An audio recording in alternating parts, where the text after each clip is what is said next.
పాములంటే భయపడనోళ్ళు ఎవరుంటారు చెప్పుండ్రి. అందులో ఏ నాగుంబామో తాసుపామును చూసినామంటే పై ప్రాణాలు పైనే పోతాయి.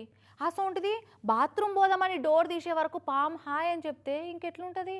గదే పరిస్థితి ఎదురైంది వీళ్ళకైతే.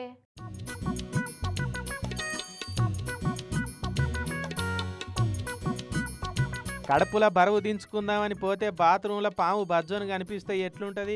కడుపుల బరువు జారిపోయి గుండెల బరువు అయితే బాగా విరిగిపోతుంది. మనసులు ప్రశాంతంగా కూర్చునే జాగాలకు వచ్చి పాము ప్రశాంతంగా వండుకున్న చూసిగా అపార్ట్మెంట్ వాళ్ళు అదిలిపోయారు. దెబ్బకే విశాఖపట్నంలో పాములు పట్టుట్లా బాగా పేరు పోయిన ఈ కిరణ్ అన్నకు చెప్పిర్రు. అన్న అర్ధరాత్రి అపరాత్రి అన్న చూడకుండా రాత్రి 12ంటికి ఆ అపార్ట్మెంట్ కాడికి ఉరికిపోయిండు. పెద్ద పామే ఉన్నట్టున్నదన్నో పైలం.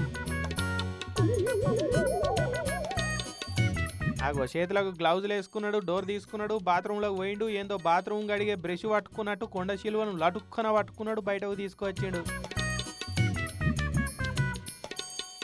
ఓ మెల్లగా కాళ్ళకు చుట్టుకుంటున్నది. ఎవరన్నా పోయి ఇడిపియకపోతిరా.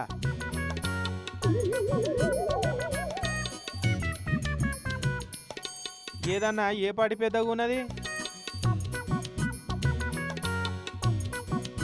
బాపురే 12 అడుగుల పొడుగున్నదట. మరి అపార్ట్మెంట్ బాత్రూంలోకి ఎట్లా వచ్చిందో కానీ విశాఖపట్నం సాగర్ కాలనీలో ఉండే వీళ్ళనైతే గజ్జు అనిపించింది ఈ పాము. ఇదేం కరిసే పాము కాదు కానీ భయం ఉంటుంది కదా ఎవరికైనా. ఇక ఈ కిరణ్ అన్నే పబ్లిక్ చేతుల్లో చిక్కి చీకటయ్యి ఆ పాము హౌస్కు మళ్ళీ ఎలుగులు నింపుదామని దూరంగా తీసుకపోయి పొదలపో నిడిచిపెట్టిండట.